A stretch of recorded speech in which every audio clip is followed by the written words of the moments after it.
Hello friends, आज के video में हम बात करने वाले हैं कि आप अपडेटेड रिटर्न्स अगर टीडीएस रिफंड के लिए फाइल कर रहे हैं तो क्या आपको टीडीएस रिफंड मिलेगा या नहीं मिलेगा। फिनेंशियल ईयर 21-22 और 22-23 के रिटर्न्स अगर आप फाइल करना भूल गए हैं या फिर आपसे मिस हो गए तो आप अभी अपडेटेड रिटर्न्स यानी कि आईटीआर यू फाइल कर सकते हैं। For example, previous year 22-23 assessment year 23-24 के इनकम टैक्स रिटर्न फाइल करना आप भूल गए और उस रिटर्न में आपका टीडीएस डिडक्ट हुआ था। आप सैलरी एम्प्लॉय थे, आपका टीडीएस डिडक्ट हुआ था और आप वो रिटर्न फाइल करना भूल गए। अब आप आईटीआर यू फाइल करना चाहते हैं टीडीएस रिफंड के लिए। नॉर्मली बहुत सारे ऐसे प्रोफेशनल्स होते हैं जो कुछ फीस के लिए यानी कि 1000 रुपीज या 2000 जो भी आप चार्ज करते हैं, इतनी फीस के लिए आप सामने वाला जो भी क्लाइंट आता है आप उनको बोल देते हैं कि सर टीडीएस रिफंड हो जाएगा, आपका प्रीवियस 3 साल के जो भी टीडीएस है वो आपके रिफंड हो जाएंगे।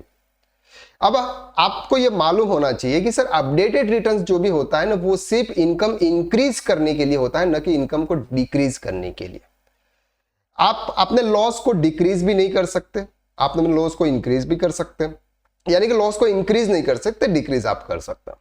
अब यहां पर सर एक क्लाइंट आया, क्लाइंट को किसी ने सीए ने बोला था कि आपका जो टीडीएस है 90,000 रुपीज आपका जो सैलरी पर डिडक्ट हुआ है उसका रिफंड आपको मिल जाएगा।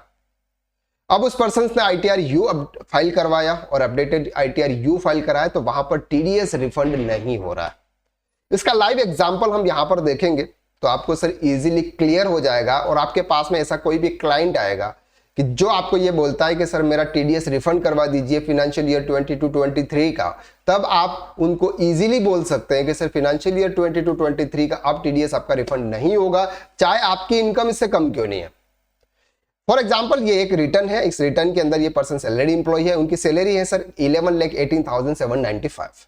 अब उनके हम डिडक्शंस लेते हैं, डिडक्शंस 50,000 रुपीज स्टैंडर्ड डिडक्शंस आता है और इसके बाद 1,50,000 रुपीज हम इंटरेस्ट की इनकम शो कर, यानी कि इंटरेस्ट का एक्सपेंसेस है, ओल्ड टैक्स रिजाइंस के थ्रू रिटर्न फाइल कर रहे हैं तो हाउस प्रॉपर्टी पर जो आप इंटरेस्ट पे कर रहे हैं लोन लेते समय उसका डिडक्शन आपको हाउस प्रॉपर्टी हेड में मिलता है। तो यहाँ पर हाउस प्रॉपर्टी हेड का डिडक्शन हम यहाँ पर ले रहे हैं तो 1,50,000 का डिडक्शन ले लिया। इसके बाद सेक्शन 80C में 1,50,000 का डिडक्शन ले लिया और 15,000 रुपीज हमने 80D का मेडिक्लेम के इंश्योरेंस पे किया था, मेडिक्लेम पे किया था तो उसका डिडक्शन हम यहाँ पर ले रहे हैं। तो इतना डिडक्शन लेने के बाद में उनकी जो इनकम आती है वो इनकम आती है 7,53,800। अब उस पर टैक्स कैलकुलेट होता है और वो टैक्स कैलकुलेट होता है सर आपका total tax and paid interest ऐसे होता है सर 65,790। कितना होता है 65,790 और 5,000 रुपीज उनकी लेट फीस लगती है क्योंकि इनकी इनकम 5 लाख रुपीज से ज्यादा है, इसलिए 5,000 रुपीज की लेट फीस है। टोटल उनको कितना पे करना है सर 70,790, ये अमाउंट उनको पे करना है। अब उन्होंने टीडीएस कितना पे किया, उन्होंने टीडीएस जो भी पे किया वो पे किया है सर 99,206। उनका टीडीएस डिडक्ट हुआ था। क्या हुआ था? टीडीएस डिडक्ट हुआ था। अब इसके हिसाब से यानी कि ये इनकम कितनी है 70,000, अब इसके हिसाब से सर उनका टीडीएस का रिफंड आना चाहिए क्योंकि आपने ऑलरेडी सर 99,206 का पेमेंट किया, ऑल जो टैक्स पे किया वो किया है सर आपने 1,01,000 रुपीज का और उन्होंने एक्स्ट्रा असेसमेंट टैक्स पे किया कि लेट फीस लगेगी 1,000 रुपीज करके उन्होंने पे कर दिया तो टोटल टैक्स इनका कितना आ गया सर 1,02,06। अब इसके हिसाब से यहां पर रिफंड बता रहा है, रिफंड कितना है सर 29,420, 29 यानी कि 29,420 आपका क्या बता रहा है सर रिफंड बता रहा है।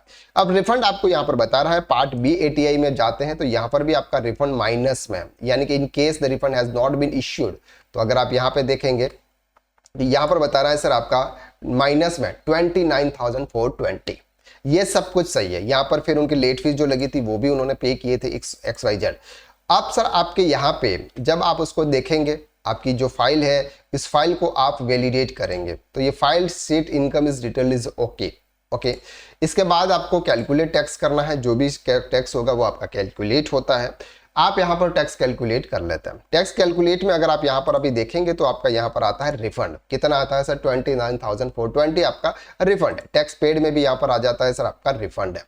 लेकिन जब आप उसके जेसॉन फाइल जनरेट करते हैं, क्योंकि हमको इनकम टैक्स पोर्टल पर जेसॉन फाइल को अपलोड करना होता है, डायरेक्ट हम ऑनलाइन रिटर्न फाइल नहीं करते, एक्सेल यूटिलिटी को डाउनलोड करके इसके डिटेल फिल करते हैं, फिर हम वहां पर अपलोड करता है। तो जेसन फाइल जैसे ही हम जनरेट करते हैं तो यहां पर ऑप्शंस क्या आता है sir, amount refundable in serial number 4 is more than the refund claim as per last valid return। यानी कि प्रीवियस में 22-23 में क्या आपने इनकम टैक्स रिटर्न फाइल किया था? अगर आपने वहां पर किया था और उस समय आपने जो भी टीडीएस रिफंड के लिए अप्लाई किया था उससे ज्यादा रिफंड आपका इस बार यहां पर शो हो रहा है। यानी कि प्रीवियस में तो आपने रिटर्न फाइल किया ही नहीं है। जब प्रीवियस में आपने रिटर्न फाइल नहीं किया तो आपने टीडीएस रिफंड के लिए भी अप्लाई नहीं किया, तो उस समय आपका टीडीएस रिफंड कितना था? 0, क्योंकि आपने अप्लाई नहीं किया था। तो अभी आपका टीडीएस रिफंड कितना बता रहा है सर? 29,000। इसका मतलब ग्रेटर देन प्रीवियस में आपने जो भी रिटर्न फाइल किया। Net amount payable is serial number should be more than 0 the file ITRU section 139(8)A। अब इसका मतलब सर ये है कि आपकी जो जेसन फाइल होती है वो जनरेट नहीं होगी। क्यों नहीं होगी? क्योंकि आपका रिफंड है। अब आपका रिफंड है इसलिए यहां पर आपकी जनरेट नहीं होगी, या फिर आप यहां पर 0 कर दे कि सर हमको रिफंड नहीं लेना, तो ही आप यहां पर अपनी जेसन फाइल जो है वो जनरेट कर पाते हैं। तो यहां पर आपको ये लाइव आपको ये क्लियर हो गया कि अगर कोई पर्सन आपके पास में आता है कि 22-23 या 21-22 फाइनेंशियल ईयर के अगर किसी का भी टीडीएस डिडक्ट हुआ था, अब वो रिफंड के लिए अगर इनकम टैक्स रिटर्न फाइल कर रहे हैं तो आप उनसे बोल दीजिएगा कि सर आपका रिफंड नहीं होगा। आप सिर्फ 1,000 रुपीज या 500 रुपीज के लिए आप बोलोगे कि सर इतना चार्ज लगेगा, मैं आपको रिफंड दिलवा दूंगा। सर इनकम टैक्स अपना नहीं है, इनकम टैक्स एक गवर्नमेंट है जो भी प्रॉपर तरीके से ऑपरेट कर रही है, वो सब कुछ उनके हिसाब से होता है। तो किसी को भी टीडीएस रिफंड के लिए आप इस तरह से बैकलाइम नहीं, किसी भी पर्सन्स को आप प्रॉपर उनको पहले ही बता दें कि अगर आप अपडेटेड रिटर्न फाइल कर रहे हैं तो आपका टीडीएस रिफंड नहीं होगा। क्लियर है? ये क्लियर टैक्स की वेबसाइट पर भी जाएंगे तो यहां पर भी आप लिखा हुआ है sir, can I refund be claim in ITRU? No, ITRU can not be file in the following cases: claiming a refund, increase the refund amount, nil return or filing loss return. Therefore, you cannot claim a refund in ITRU.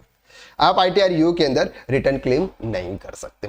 एक person था जिन्होंने हमसे return file करवाया, लेकिन उन्होंने ये नहीं बोला कि सर मैं रिफंड के लिए ITRU फाइल करवा रहा हूं। किसी सीए ने उनको बोला था कि सर प्रीवियस में जो भी रिटर्न है उसका आपका रिफंड टीडीएस डिडक्ट हुआ है उसका रिफंड आपको मिल जाएगा, और उसने जल्दीबाजी में सर हमसे रिटर्न फाइल करवाया कि मेरी फ्लाइट है, मुझे जाना है, और इस पर्पस से हमने भी उनको ये नहीं बोला कि सर आप किस पर्पस से रिटर्न फाइल करा रहे हैं। जब हमने रिटर्न फाइल कर दिया, रिफंड नहीं था, फिर उन्होंने बोला सर रिफंड कितना आएगा? हमने बोला सर रिफंड तो अपडेटेड रिटर्न्स में आता ही नहीं है, 0 है। तो सर मेरे को किसी सीए ने बोला था कि रिफंड आता है। तो यहाँ पर ये मिसकम्युनिकेशंस होता था, मिसगाइड हो जाता है किसी भी पर्सन को, इसलिए आप ध्यान रखें कि अपडेटेड रिटर्न्स में आप टीडीएस रिफंड के लिए अप्लाई नहीं कर सकते। तो आज के लिए बस इतना, नेक्स्ट वीडियो में फिर मुलाकात करते हैं, तब तक के लिए थैंक यू सो मच।